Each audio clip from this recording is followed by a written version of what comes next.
I think searching a job in Taiwan is really difficult for me. The first one was going very smoothly. The second one was a total disaster for me. A manager, why did you come to Taiwan? Because I married a Taiwanese. And she was like, so you stole our man and now you want to steal our job. She was just humiliating me for half an hour. I went out crying. I've never encountered this kind of situation. Hello. May I ask what's your name? My name is Natalia. Where do you come from? I'm from Russia. How long have you been in Taiwan? Almost 9 years. 9 years? Why do you decide to stay that long? The first time I came to Taiwan was for learning Chinese. Actually, I was studying philosophy at the university back in Russia, and I was taking this course which was Chinese philosophy. It wasn't a mandatory course, so there were just a few of us. But we have a very good relationship with our professor, and one day she was like, oh, I have a friend and she's teaching Chinese. She's from Taiwan, and so she's taking her students to Taiwan every summer for improving their Chinese. If you want, you can come with them. And what a coincidence. Yeah. And there were three of us who think, Chinese is considered like most difficult language in the world. So it was a challenge, and we were up to any challenge. We were up to new opportunities to learn something new. So, and of course, we should thank our parents that supported our decision. So we came to Taiwan. It was a short-term Chinese course, 2 months. And when we came here for the first time, we loved it. Everything was different from what we have in Russia. The climate is different. The landscape, the mountains, the ocean. We saw so many tropical fruits here that we hadn't seen in our lives. And we tried them and we loved them. Mangoes, dragon fruit, and so on. And everything just was so amazing. So the next year we came to Taiwan again. That was a very good time. But unfortunately, we didn't see any opportunities how we can live there or work. Yeah, so it was just a good memories for us. But then I continued to learn Chinese, and I went to China. And I have a friend of China, and her friend was my future husband, who is Taiwanese. Yes. Interesting. Yes. I don't believe in destiny, but I think maybe it was a destiny. So I met my husband, and we started to talk, and we have a lot in common. But we have a long distance relationship because I was back in Russia and he was in Taiwan. Okay. And then he came to Russia and proposed to me. Wow, so he traveled to Russia just to meet you there? Yes. How romantic is that? Not very romantic, to be honest. Okay. Because it was very casual, like, will marry me? Okay. Just like that. And so the reason why I moved here like almost 9 years ago was that I married to my husband. Oh, nice. Do you have any kids? One kid. One kid. How is it like raising a child as a foreigner in Taiwan?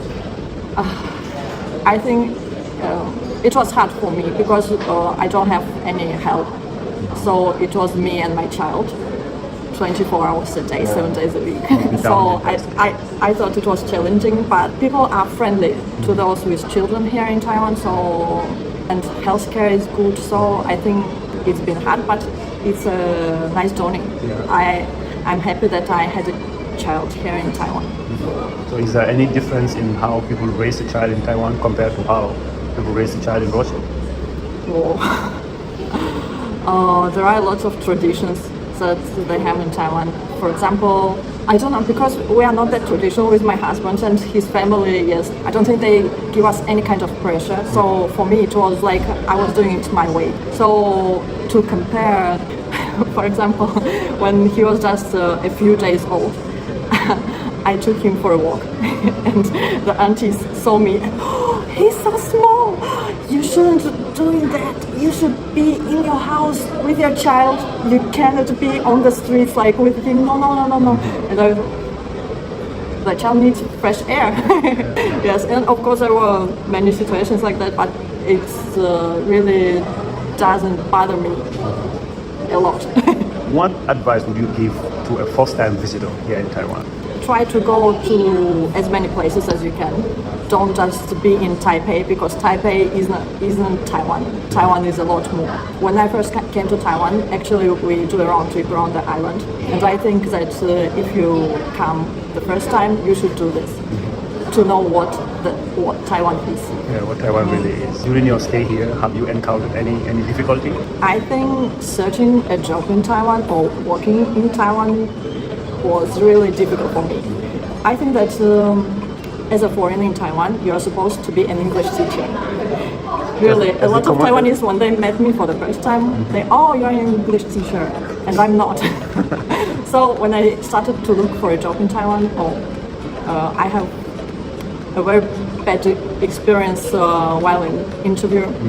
Actually, the first one was going very smoothly, but then the company, they said that they were going to hire me, and I think, oh, okay, everything's well.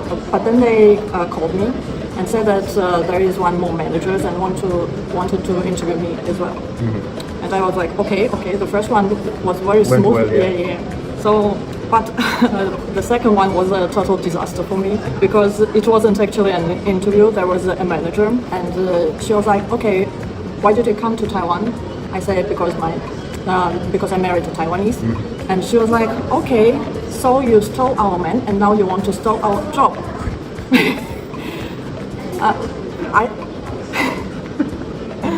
What? Steal your job, and then she was just humiliating me for half an hour, and I went out crying because I've never encountered this kind of situation. I wasn't prepared for it. And then I got another job in Taiwan. I think that if you want to work in a Taiwanese company, and if you have an experience working in other countries, you should be prepared for the experience in Taiwan will be much more different. I remember when I came to the office and okay, this is your working place, so and you have to clean it every Friday. I was, I have to clean it? Why? Oh, because we don't have a person that cleans, so we all clean our office. That was, I was in shock.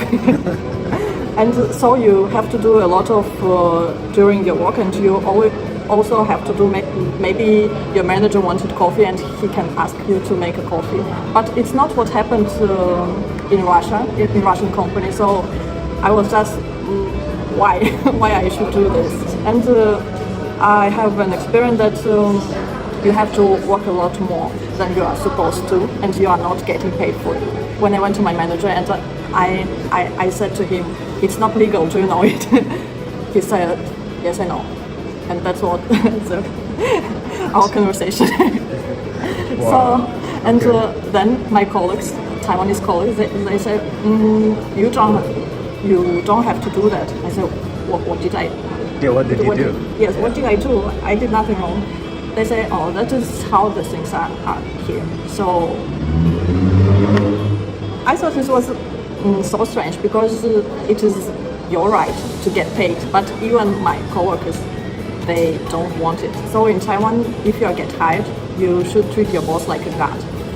But I always thought that company needs you and you need company, so it's mutual interest. Yes. So I just quitted all my jobs in Taiwan. Interesting story.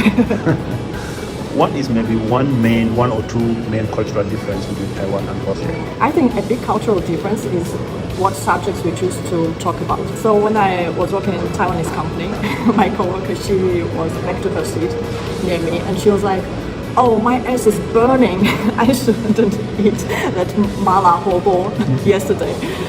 And she was like, keep talking about it. And I was like, oh, why do you have to share this information? Yeah. Because in Russia it's a big no-no. We don't talk about this.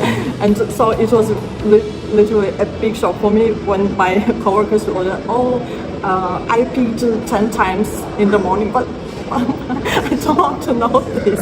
Stop it.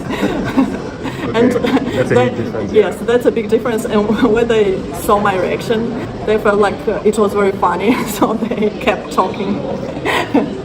And it's very natural for Taiwanese girls to say, like, I'm on my period. But it's not what can happen in Russia. So the girls are very close. It's not something you can say out loud. So I think it's a big cultural difference. And of course now after 9 years, yes, I can talk about it freely. But you get used to it. When I just came here, What part of Taiwanese culture do you find mostly interesting? I like everything that is connected with religion, festivals. I have a lunar calendar here on my watch, so I know that is the ghost month.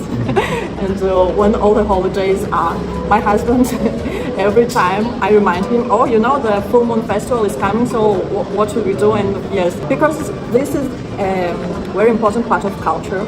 So if you want to know what people here are concerning and what is it you should more look into the religion, you should go to temples. You know, Taiwanese people are very superstitious, and I think it's helping if you know more about the lunar calendar, what they have, and I think it's a very interesting part. Yeah. How is it like living in Taiwan as a Russian with this crisis going on? Actually, I was afraid that maybe some people will say some bad things to me, but the war is going for almost 2 years. And actually, I just met one person who was like, I wish your country will be destroyed and something like that. But most of Taiwanese people are very welcoming and they are very, very nice.